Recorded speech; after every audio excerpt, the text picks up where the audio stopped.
Mas, cerita aja santai.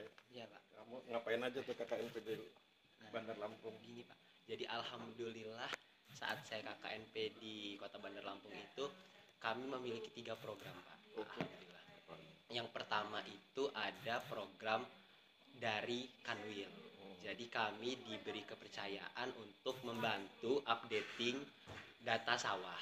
Jadi dari Kanwil itu kami ada kebetulan di Kota Bandar itu ada mentor Pak. Jadi kami itu dari mentor kami diarahkan bagaimana kami sebelumnya konsul Pak, kira-kira kami KKN-nya apa ya Pak yang bisa berdampak pada masyarakat. Terus kemudian oh ya udah katanya mungkin zona nilai sawahnya aja. Nah, itu dari kantor. Kemudian kami melakukan studi lapang di beberapa tempat Pak. Jadi udah kami itu ada data SHP dari Kementerian Pertanian. Kemudian petugas BPN di Kanwil itu untuk memvalidasi apakah benar lahan sawah yang tadinya itu pertanian itu masih sekarang pertanian. Kemudian kita juga melakukan wawancara kepada masyarakat. Apakah pertanian ini berapa kali setahun? Terus sekarang itu kalau misalnya ada musim-musimnya pertanian apa aja? Apakah dia lahan basah atau dia beralih atau dia saat dia tidak musim padi diganti jagung seperti itu Pak. Terus yang kurang lebihnya seperti itu buatlah peta outputnya. Terus yang kedua itu kami membuat peta tematik di Kelurahan Sawah Lama.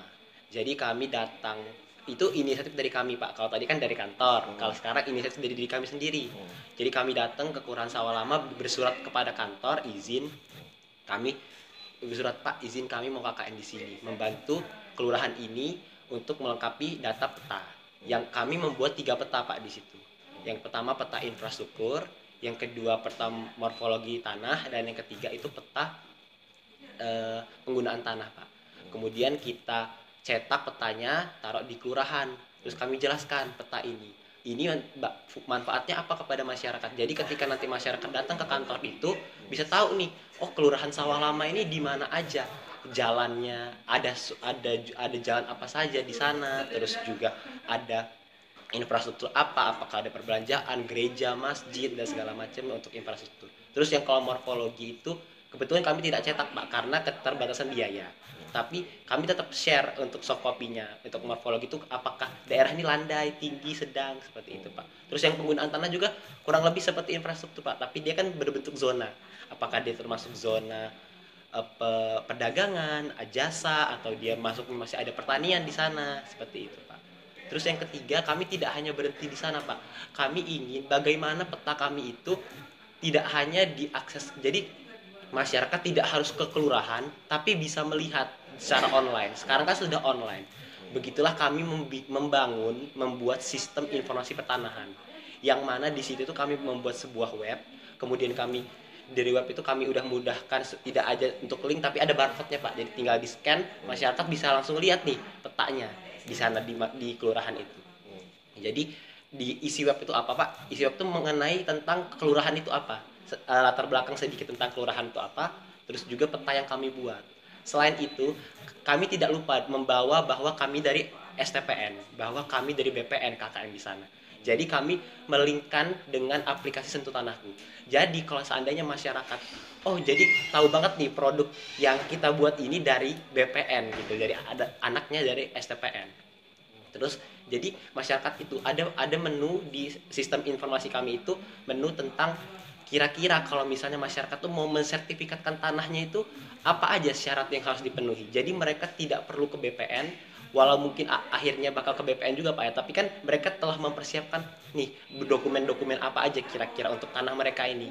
Jadi kalau misalnya mungkin mereka mau pemeliharaan data mungkin seperti balik nama itu apa aja yang harus disiapkan. Terus juga kalau untuk pendaftaran pertama kali tanahnya itu apa aja, jadi roya juga seperti apa, jadi ada di situ. Terus juga dari sistem informasi itu kami linkkan kepada aplikasi yang memang milik BPN Pak, yaitu Sentuh Tanahku.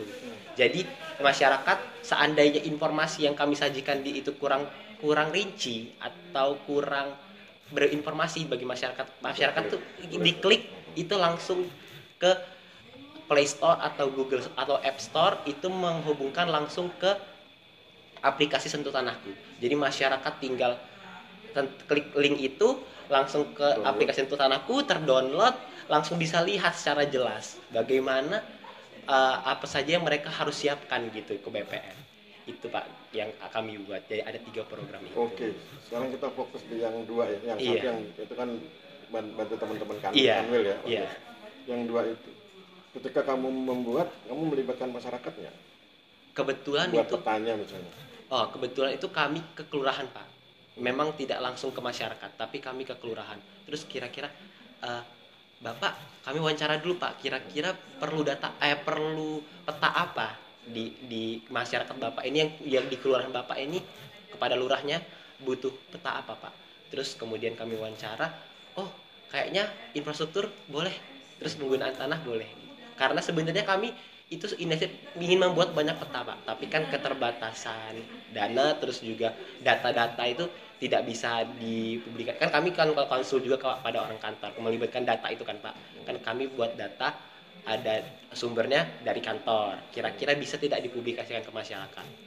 Setelah kantor ACC, baru kami turun terjun ke lapangan ke kelurahan, kami menyodorkan kepada kelurah kira-kira peta apa yang paling bermanfaat bagi kelurahan ini Pak. Terus Pak Lurahnya pasti kan tahu pada masyarakatnya Pak. Jadi dia memilih 3 peta itu. Jadi kami buat 3 peta itu nggak ada yang berbasis bidang ya? Tidak. Semuanya berbasis Batas kawasan. kawasan, karena emang sudah konsul juga sama orang kantor kalau berbatas bidang itu kayaknya riskan gitu Pak. Jadi kita buatnya sesuai arahan kantor, juga mengikuti kemauan kelurahan gitu. Terus waktu menarik delineasinya, kamu nggak libatkan masyarakat? Menarik batas kawasannya itu? Oh enggak Pak, tidak. Jadi kamu datanya dari kantor murni? Iya, dari kata murni. Tapi kami Kamu itu cek di lapangan nggak? iya, jadi kami tidak hanya delineasi Pak. Emang kantor memberikan kami data, tapi kan kami harus terjun ke masyarakat karena bentuk KKN kan Pak. Jadi kami itu survei ke masyarakat. Kira-kira masih benar nggak sih batasnya ini di sini? Terus kemudian kalau masyarakat juga bertanya kan, untuk apa ini? Oh nanti kami jelaskan bahwa ini untuk mempermudahkan ibu bisa lihat di kelurahan gitu, berdasarkan pada peta infrastruktur seperti itu Pak. Jadi Terus ketika peta itu sudah jadi, kan kamu serahkan ke iya, desa, terus kamu jelaskan. iya, Teknik menjelaskannya itu lewat sebuah forum atau? sebuah forum Pak. Ada forumnya. Apa forumnya? Forumnya itu orang kelurahan Pak. Jadi nanti kemudian orang kelurahan itu kebetulan Pak mempersilahkan kami untuk mensosialisasi kepada masyarakat. Karena kan kami kan ada sistem informasi itu juga Pak. Terus akhirnya kami menjelaskan kepada masyarakat. Walaupun memang tidak semua masyarakat Pak. Forumnya seperti apa? Apa semacam forum FGD atau Oh enggak workshop? Pak, cuman seperti Kayak rapat? iya koordinasi? kayak rapat koordinasi. Jadi Berapa orang kemarin yang hadir? kebetulan RT-nya tidak bisa hadir semua Pak. Sekitar kalau yang petugas kelurahannya 4 atau 5, terus masyarakatnya juga 5 kurang lebih Pak. 10 orang? Iya 10 orang, tapi kan kalau semua masyarakat tidak mungkin, jadi perwakilan RT kemarin itu Pak. Jadi disosialisasikan penggunaan ini. Itu karena diselenggarakannya siang hari? Iya, karena di siang hari gitu Pak. Oke, sekarang buka WA Group.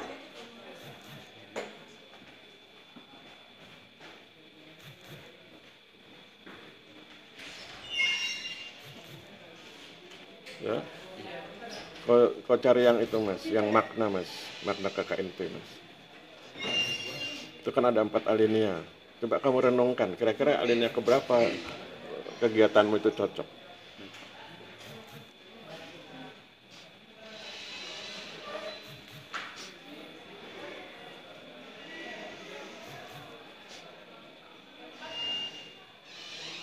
Alinea yang kedua Pak.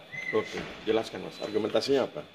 Karena kan di kedua ini KKNP memberikan manfaat nyata dalam pelayanan pengembangan potensial lokal pertanahan berbasis agraria kan Pak. Jadi mahasiswa ini kan bekerja sama-sama. Nah, jadi kami bekerja sama Pak kepada staf kantor pertanahan dulu. Oke. Untuk melihat kira-kira apa sih yang dibutuhkan oleh kelurahan itu Pak. Jadi kemudian kami datang ke kelurahan, terus melihat berkoordinasi bahwa memberitahu bahwa penting banget loh Pak kalau misalnya mereka tuh tahu wilayah mereka itu gitu. Terus juga selain itu kan kita juga mengedukasi tentang bahwa di aplikasi itu masyarakat tuh bisa loh kalau misalnya belum sertifikat apa aja sih syaratnya gitu kan Pak. Jadi bisa dilihat di survei tanahku bagaimana mereka mensertifikasi tanahnya supaya saat lebih sadar bahwa pentingnya sertifikat itu Pak. Sempet nggak kamu ajarkan ke mereka tentang teknik pengambilan keputusan berbasis ruang? Kan ada tuh teknik pengambilan keputusan Iya. berbasis ruang itu. Kalau kemarin tuh Spatial based decision making itu. Heeh. Pengambilan keputusan berbasis ruang. Heeh. Kemarin itu belum sih Pak, soalnya kan Waktu di kampus sempat diajarkan. iya Oh. diajarkan gitu. Terus tapi belum sempat Dia belum disampaikan. sampaikan karena memang kemarin Lupa itu atau ini Pak, memang masyarakat itu lebih menanyakan ke Yang umum. yang umum. Terus juga kemarin tuh ada Pak RT-nya, Pak ya itu lebih nanyakan ke tertarik sama aplikasi kami gitu loh Pak. Jadi kayak kan mereka juga baru tahu Pak aplikasi itu tanahku. Oh berarti kita ini bisa melihat ya Pak. Jadi mereka tuh kan kendala. Jadi kami tahu Pak kendala mereka tuh rupanya kalau misalnya nggak mau sertifikat tanah tuh selain mungkin harganya yang lumayan tinggi untuk sertifikat tanah, tapi mereka itu kayak ribet gitu Bu Pak, banyak persyaratannya. Nah jadi kan kalau kita udah kesentuh tanahku jadi tahu kan Pak, seenggaknya mereka bisa memangkas waktu mengumpulkan berkas itu sebelum nanti ke kantor pertanahan gitu kendalanya Pak. Oke. Gitu. Saya pikir cukup tuh, sudah Iya, Pak. keren. Ya, makasih banyak Ya. Pak. Ya, thank you. Iya Pak.